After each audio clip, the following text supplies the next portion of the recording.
এইবাৰ অন্ধ ব্যক্তিৰ কণ্ঠত সুমধুৰ পবিত্ৰ কোৰআন তিলাৱত, হুবহু মক্কা মদিনাৰ আলিমসকলৰ দৰে সুমধুৰ পবিত্ৰ কোৰআন তিলাৱত। এজন অসহায় অন্ধ ব্যক্তিয়ে বজাৰৰ মাজত কৰি আছে পবিত্ৰ কোৰআন তিলাৱত, আৰু তেওঁৰ সুমধুৰ তিলাৱতত মুগ্ধ হৈছে শ শ জনগণ আৰু পালন কৰিছে দৰ্শকৰ ভূমিকা। অন্ধ ব্যক্তিজনৰ সুমধুৰ কণ্ঠত এবাৰ মাত্ৰ কোৰআন তিলাৱত শুনিলে আপুনি যিকোনো ধৰ্মৰ নহওক কিয় আপোনাৰো হ'ব হৃদয় ঠাণ্ডা।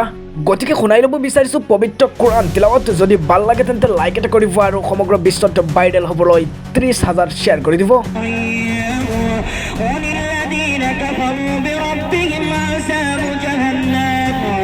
عذاب جهنم وبئس المصير